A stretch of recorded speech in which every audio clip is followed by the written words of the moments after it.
Halo semuanya, balik lagi di channel Del Infoline. Jadi untuk materi yang akan kita bahas sekarang yaitu berkaitan dengan layouting.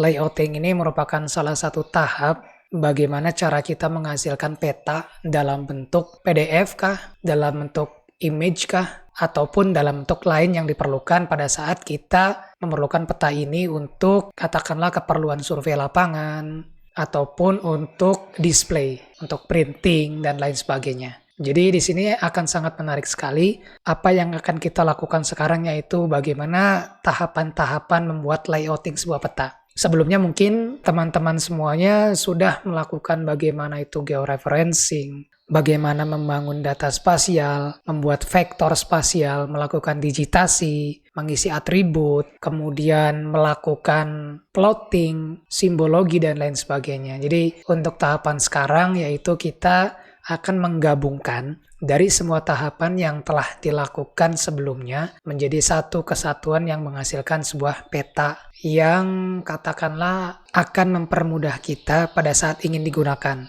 Jadi bila mana telah disinggung tadi, kalau misalkan kita ingin melakukan survei lapangan, kita akan memerlukan peta. Nah, peta inilah yang nanti kita akan ekspor menjadi sebuah peta PDF ataupun image ataupun file lain yang nantinya akan sangat bermanfaat ke depannya.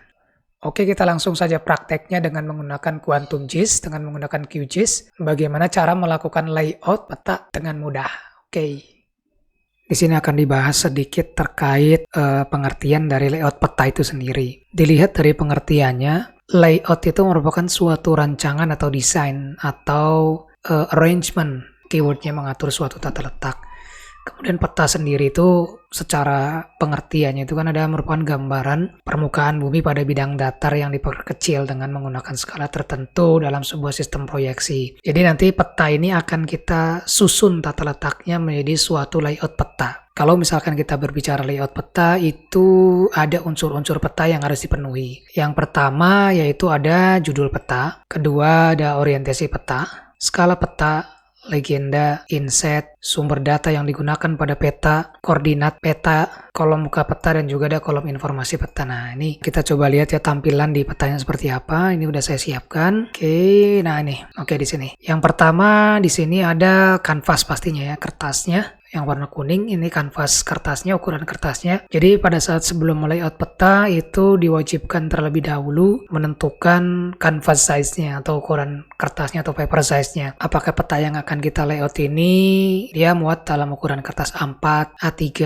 ataupun A0K. Nah, kemudian kalau misalkan udah diatur size-nya, paper size-nya, kemudian di sini itu ada dua kolom. Kolom yang pertama yaitu ada muka peta. Muka peta itu wilayah yang menginformasikan data peta yang ditampilkannya. Di sini ada batas administrasi, ada wilayah administrasinya. Kemudian yang kedua itu ada kolom informasi. Jadi sesuatu yang ada di muka peta ini diinformasikan di kolom informasi peta. Jadi di sini ada judul peta. Kemudian setelah judul itu ada orientasi atau arah mata angin yang biasa kita sebut. Di sini ada skala angka dan juga scale bar. Kemudian di sini ada inset atau penunjuk lokasi. Nah, di dalam inset itu biasanya ada extend indikator atau yang menunjukkan wilayah yang sedang aktif di muka peta itu berada di sebelah mana. Nah, inilah extend indikator. Kemudian kita ke bawah lagi, di sini ada legenda peta.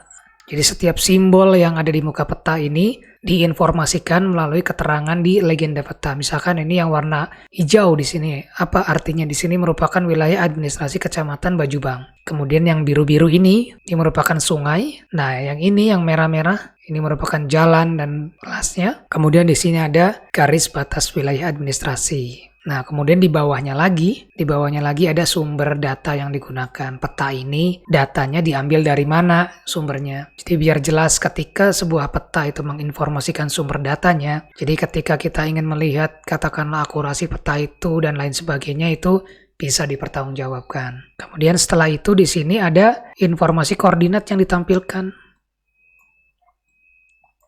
Dalam kasus ini yang ditampilkan ini adalah koordinat geografis ya, bujur dan lintangnya itu menggunakan degree, minute, second. Informasi koordinat ini bisa ditampilkan di tiap tepi muka petanya, yaitu di sebelah kiri peta, atas, kanan. Cuma di kasus ini dia tidak ditampilkan, tapi lebih baik untuk koordinat ini ditampilkan di setiap sisinya. Nanti pada saat praktek menggunakan kuantum, kita akan mempraktekkan untuk memunculkan nilai koordinat di sini. Kemudian juga ada di wilayah bawah. Nah, inilah susunan peta yang akan kita layout dengan menggunakan aplikasi Quantum JIS. Baik, setelah mengenal beberapa unsur-unsur peta, kita akan coba langsung mempraktekannya bagaimana tahap per tahap untuk melakukan layout peta ini. Oke, kita langsung mulai. Di sini kita akan mencoba untuk melakukan layouting dengan menggunakan aplikasi Quantum JIS. Kita pertama buka dulu data-data yang akan kita buka. Nah, untuk data-data ini jangan khawatir karena untuk mendapatkan data ini kita sertakan linknya di deskripsi. Jadi buat teman-teman yang ingin mencoba sekaligus ingin mempraktekkan dan melihat video ini, untuk data-datanya bisa di-download melalui GitHub Dell Infoline. Di GitHub Dell Infoline ini juga tersimpan data-data dari mulai part pertama ya, part 1 QGIS overview sampai tahap layouting ini. Kita buka terlebih dahulu datanya. Data yang kita gunakan yaitu sama dengan data pada tahap georeferencing. Jadi di sini ada data administrasi Kecamatan Bajubang di sini, daerah Jambi di Sumatera. Kita buka terlebih dahulu datanya satu-satu. Kita drag and drop saja. Oke, ini untuk Kecamatan Bajubangnya, untuk area wilayahnya. Oke, ada jalan. Ini wilayah kecamatannya. Sungai. Nah, sebelum kita mulai layout, kita terlebih dahulu mengatur susunan layarnya. Kita arrangement dulu susunan layarnya. Jadi untuk poligon itu posisinya harus di bawah, line di atas poligon, dan poin, kalau misalkan ada poin itu posisinya berada di atas line. Kita atur terlebih dahulu. Ada kecamatan dan ada desa di sini. Oke, sip, seperti ini. Kita untuk warna-warnanya dan simbolnya kita akan menyesuaikan dengan yang di sini. Oke, jadi kita atur simbologinya terlebih dahulu. Jadi simbologi ini nanti akan terintegrasi dengan legendanya seperti apa. Oke, yang pertama kita atur dulu warna yang paling mudah ini provinsi, kita atur warnanya putih. Nah, buat teman-teman semuanya yang belum mengerti atau belum menonton video terkait simbologi, itu bisa ditonton terlebih dahulu karena untuk melakukan simbologi ini ada videonya tersendiri. Jadi untuk di sesi sekarang ini, saya tidak akan begitu detail menjelaskan simbologinya. Nah, untuk teman-teman bisa melihat videonya di link di atas, saya sudah sertakan. Jadi bisa ditonton terlebih dahulu biar tidak bingung ini tahapannya bagaimana cara mengakses simbologi ini di mana dan bagaimana. Oke, kita ganti warnanya di sini putih. Kemudian kita coba lagi ada labelnya. Oke, labelnya kita kasih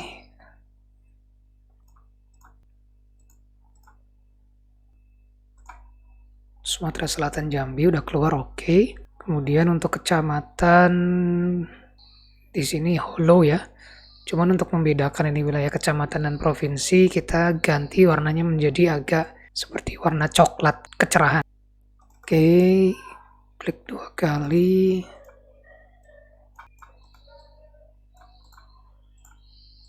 Ini untuk wilayah kecamatannya dan juga labelnya aktif.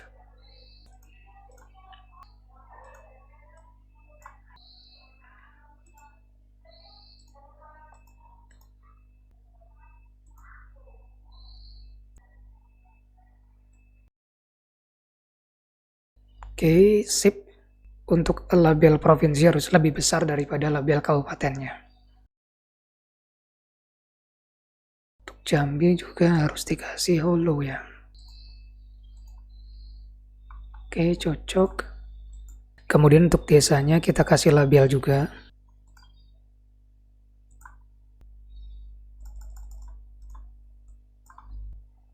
Saya rasa cukup 7, nanti kita atur lagi dengan skala di layouting. Oke, untuk warna desa-desa di Kecamatan Bajubang ini diganti warna hijau.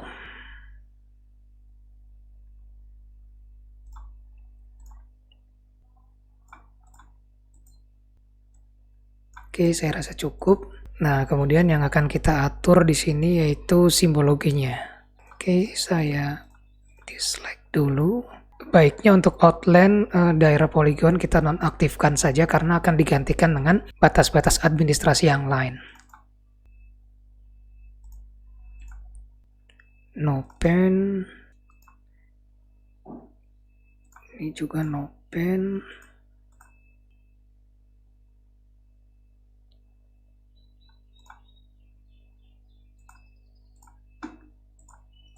no pen. Nah, kita akan ganti dengan ini,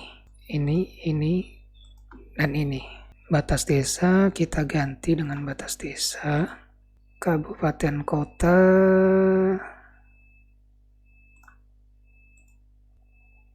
oke, karena sama-sama putih kita ganti saja ke warna hitam.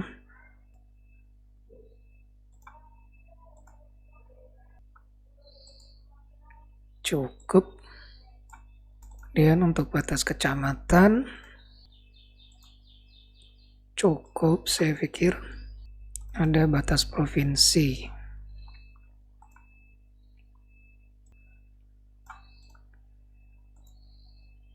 Iya, oke, ini provinsi Jambi ya. Oke, sip, sudah semua. Kita masuk ke sungai di bawah jalan. Oke, sungai. Kita ganti untuk sungai ini warna biru. Oke, kemudian jalan. Nah, jalan ini dia ada 2 kelas. Jadi kita klasifikasi terlebih dahulu. Saya ulangi lagi untuk terkait tahapan simologi, labeling, klasifikasi kelas dalam feature layer itu bisa ditonton melalui video pada tahap simologi. Jadi bisa diklik di link di atas buat teman-teman yang masih bingung cara mengganti simologi, mengkategorikan simologi, memberikan label dan lain sebagainya. Kita lanjut lagi, value-nya yang dipakai remark, classify, ini tidak usah. Jalan arteri dan lokal, untuk arteri pilih aja yang main road yang tebal. Ini warna merah. Oh, terlalu besar, oke. 1 saja.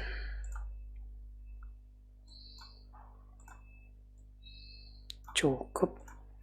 Oke, semua unsur sudah lengkap semua, labeling sudah tampil. Kemudian untuk simbologi juga sudah, pengaturan tata letak juga sudah. Oke, kita bisa langsung masuk ke bagian layout manager. Jadi setelah tahap ini selesai, barulah kita masuk ke tahap layouting. Kita save terlebih dahulu.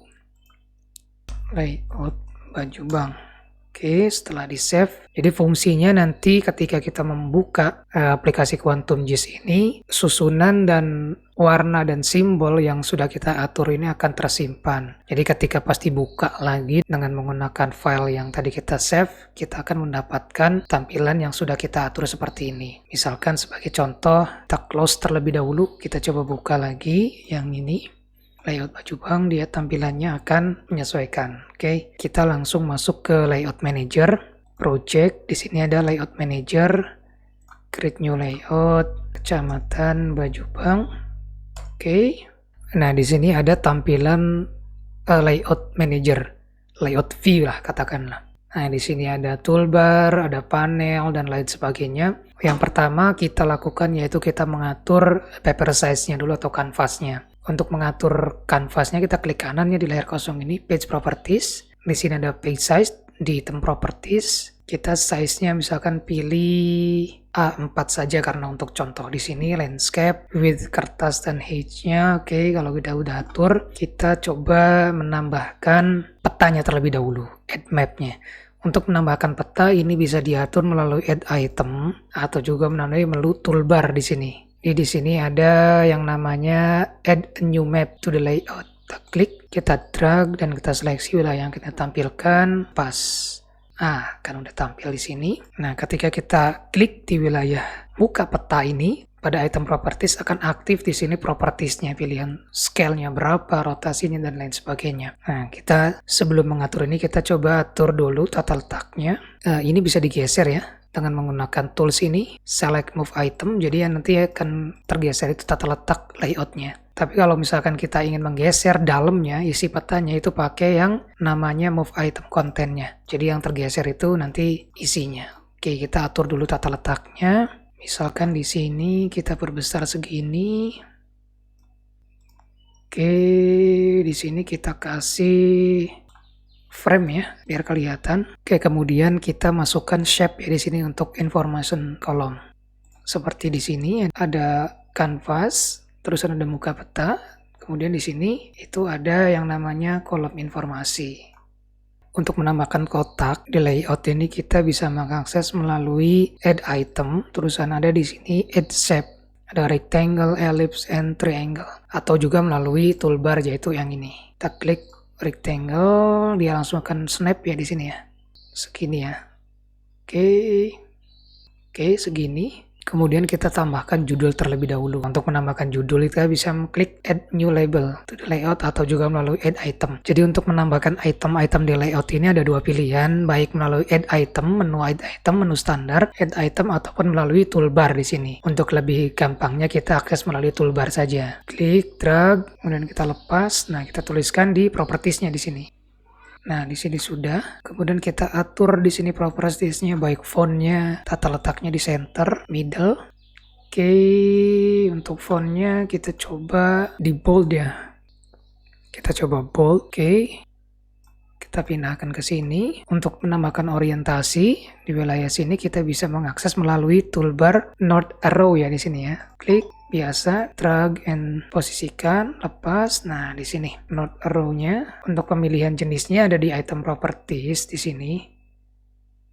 Di search directory ya. Dia masih loading. Di sini ada beberapa pilihan. Banyak sekali di sini pilihannya, dari simbol-simbol yang bukan termasuk not arrow juga tampil. Kita akan isi dengan ini. Tahu ini saja yang tadi. Oh ya, untuk zoom in, zoom out bisa menggunakan scroll up untuk zoom in dan scroll down untuk zoom out. Untuk menambahkan U-nya kita pakai teks di sini ya. Pakai bold. Oke, saya rasa cukup.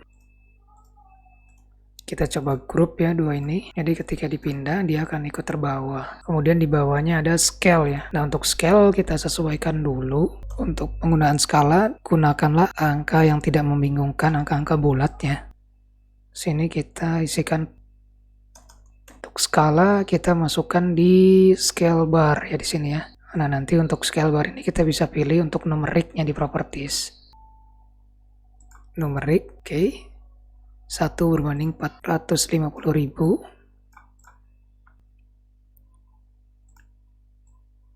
Untuk menambahkan tulisan skala juga kita tambahkan dengan teks juga di sini. Skala. Kita sesuaikan ukuran fontnya biar sama, lebih kecil daripada judul ya. 8 misalkan. Ini juga sama. 8. Nah, kalau ingin misalkan sejajar lurus ya, horizontal, bisa ditarik ruler juga dari atas ke bawah.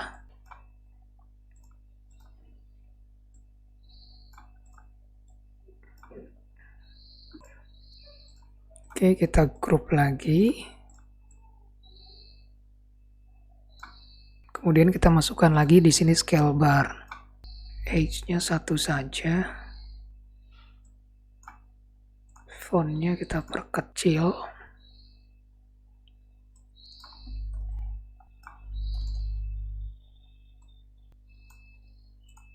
Kita akan coba ganti posisi labelnya di bawah. Di below.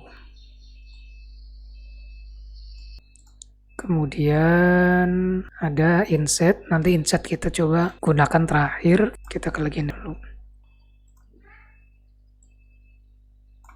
Oke, ini untuk legenda. Semua properties diatur melalui item properties ya. Ketika diklik langsung masuk ke item properties. Auto update di uncheck. Jadi kita bisa menghapus bagian yang tidak perlu ditampilkan di legenda. Misalkan provinsi ini kita hapus saja, nggak perlu. Kita pindahkan ke atas.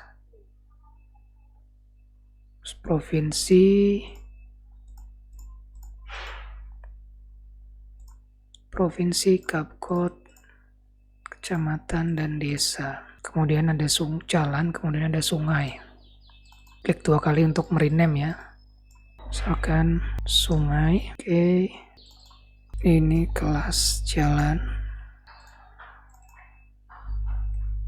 Kecamatan Bajubang, Batanghari. Sip. Oke, dikasih title-nya legenda. Legenda sudah masuk. Jadi untuk legenda ini kita tidak bisa mengecilkan melalui seperti ini. Kalau di aplikasi JIS lain, nah kita bisa mengecilkan tulisan ini dengan menggunakan drag lalu pindahkan kemana atau ukurannya segimana. Kalau untuk QGIS kita aturnya itu melalui fontnya di sini. Untuk ini melalui kolomnya dan untuk tulisan melalui fontnya ya. Ini bagian legend title kita kecilkan dan kita bold ya di situ ya. 8 dan di bold. Oke, sudah jadi legendnya. Nah untuk group heading ini tidak ada karena memang tidak ada heading di sini yang digrupkan. Subgroup heading di sini kelas jalan, hanya ada kelas jalan di sini ya, kita standarkan aja di sini. Kemudian untuk item label di sini ya 8 sip. Nah dia akan otomatis mengecilkan sendiri. Oke, kelas jalan ternyata tidak match dengan yang lain, kita kecilkan juga 8. Oke, sudah. Kemudian barulah kita akan memasukkan di sini yang namanya inset peta. Nah, untuk inset peta ini rada unik kalau di Quantum JIS ini. Jadi untuk inset peta ini kita harus lock dulu terlebih dahulu label, simbologi dan semua susunan yang ada di data view katakanlah ini. Kita harus lock dulu. Kemudian barulah kita merubah label ini lagi untuk dijadikan inset. Karena untuk di Quantum JIS ini untuk inset dia sumbernya itu masih dalam satu layers di sini ya susunannya. Oke, kita langsung coba. Oke, di sini kita lock layer, lock style for layer, di lock juga di sini. Fungsinya itu yaitu ketika kita merubah semua tampilan di data view itu tidak akan merubah di tampilan layoutnya. Misalkan kita uncheck misalkan di sini ya. Semua batas-batas ini kita uncheck. Ketika kita di sini dia tidak akan berubah. Berbeda kalau misalkan kita unlock, nah dia akan berubah. Gitu. Kita aktifkan lagi ya.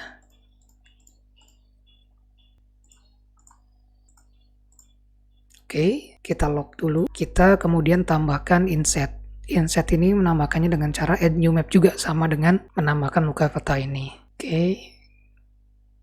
Kita posisikan di sini.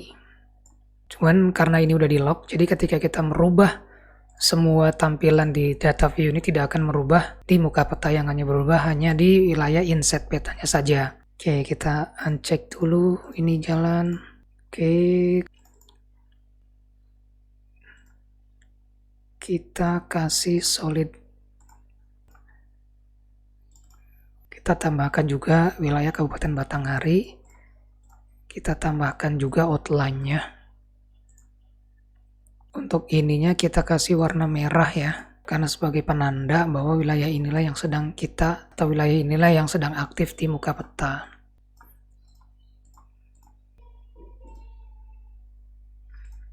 Kita coba update. Oke, untuk labelnya terlalu besar, kita coba kecilkan dulu.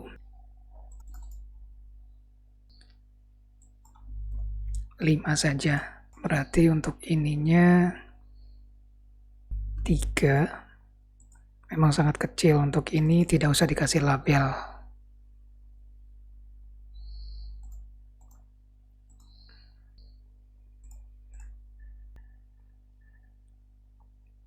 Sip. Nah, kemudian kita coba atur skalanya di sini ya. Untuk skalanya kita coba atur ke 3 juta untuk mendapatkan tampilan seperti ini. Kemudian kita setelah mengatur skala, kita tampilkan extend indikator di sini ya.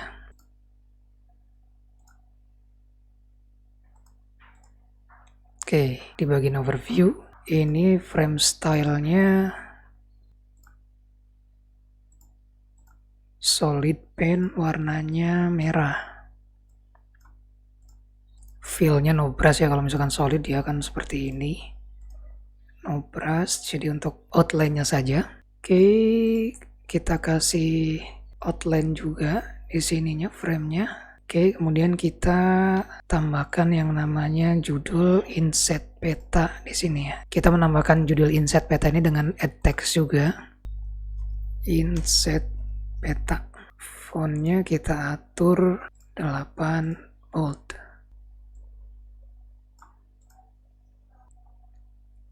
Nah, setelah itu kita masukkan yang namanya sumber di sini ya, sumber data. Ini copy paste saja. Kita ganti sumber. Copy paste